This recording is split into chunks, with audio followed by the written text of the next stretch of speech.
Hi everyone, I'm David Fisher, and this is Presidential Chronicles, the series of books and videos on American history as seen through the lives of the presidents of the United States. This episode is from the life of John Adams, and the focus is his upbringing. And that upbringing takes place in Braintree, Massachusetts, a small farming community just on the outskirts of Boston, where his ancestors had settled after coming over from the Old World. This includes his father, also by the name of John, who's a respected member of the community.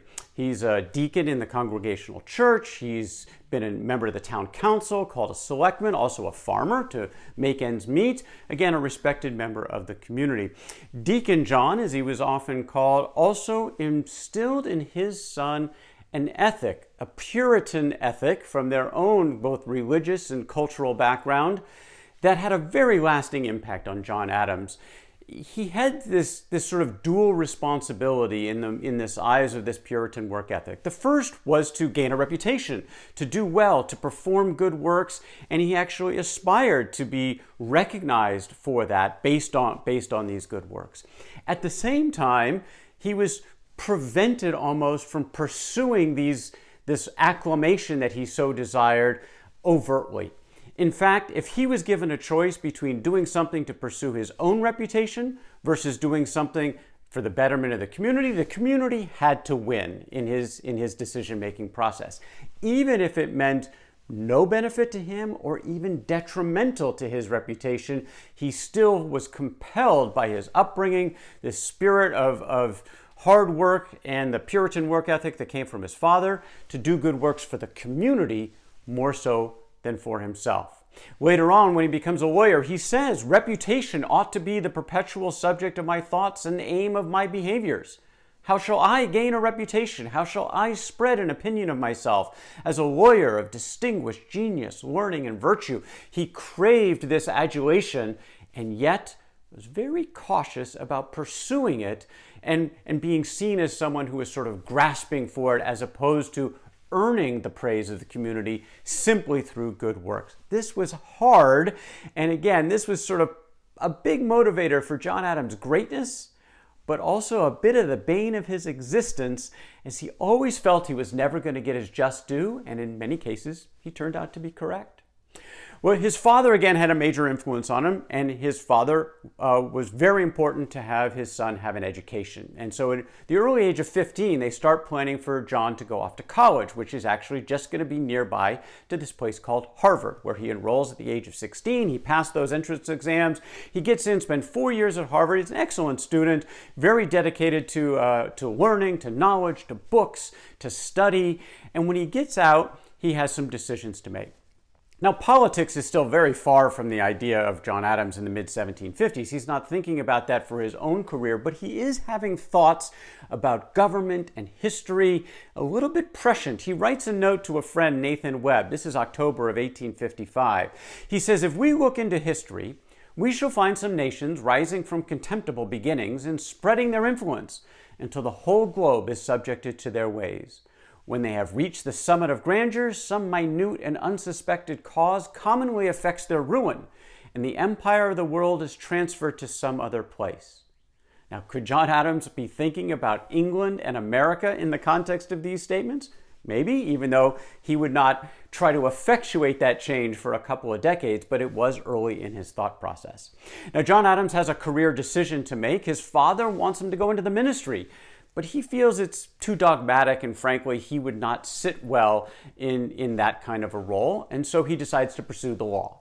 And at the time, there were no law schools, so that meant reading the law as an apprentice. And he does this, again, outside of Braintree, not too far away, for a couple of years. He also teaches in a local school. And finally, by 1759, at the age of 24, John Adams passes the bar, he moves home to Braintree, and he's ready to sort of get on with his life and actually start a family.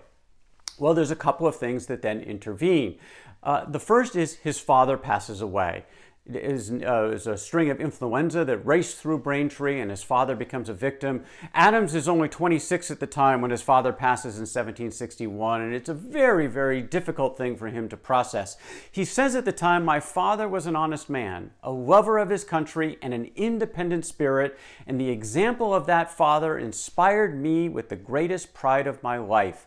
That inner drive, the work ethic of John Adams that was so critical to his success going forward, a lot of that came from his father, who had just passed. Now, Adams was not close with his mother. In fact, there's very little of his correspondence or his journals and diary that talk about his mother, who eventually remarries, but again, not a very active part of his life.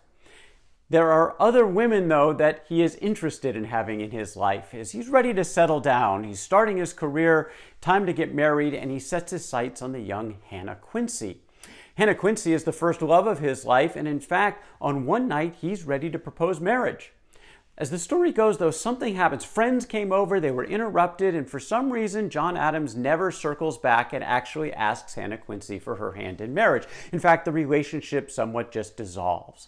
Well, fortunately for Adams, he then meets his soulmate, who had actually met before when she was just 15. Abigail Smith, now a few years older, is the object of Adams's attention.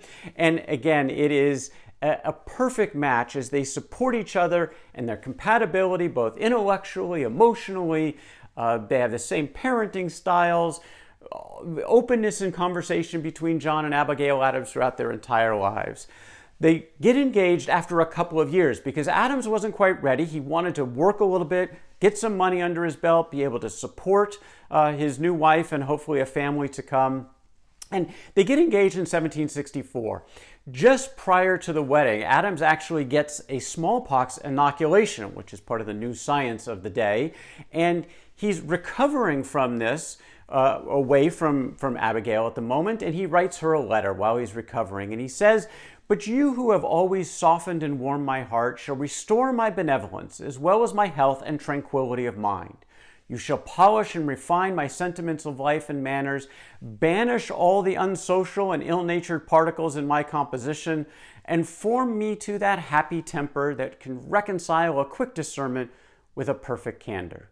Well, she didn't do all of that for Adams because he still certainly had a temper and he still had some of those unsocial and ill-natured particles of his composition. But boy, she did a lot of good for him and did make him a better person really from the very get-go. Well, Adams is having a pretty good success in the 1760s with his law office. He's starting to gain important cases. He actually is moving in and out of Boston, as that's where most of the important work is actually done. So he's away from the family at times, seeing to his career. Children are starting to be born. It's in the 1760s, the middle of the 1760s, that his head starts to turn toward politics, when Britain passes the Stamp Act. Now, this is the first direct tax on the colonies. This was ostensibly to pay for mutual defense and protection. The British decided that it was time for the Americans to pay. The Stamp Act required a small tax on any paper document, any legal document, and it could be a contract, it could be playing cards. And there is an uproar in the colonies.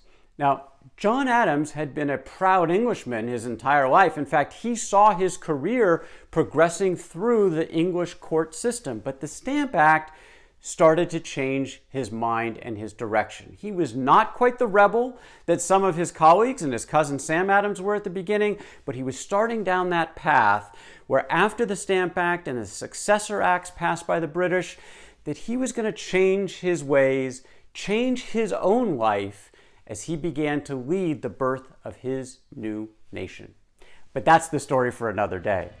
That is John Adams and his upbringing from the life of John Adams. For more Presidential Chronicles, check out my books on Amazon.com, and don't forget to subscribe to my YouTube channel. Until next time, I'm David Fisher, and this is Presidential Chronicles.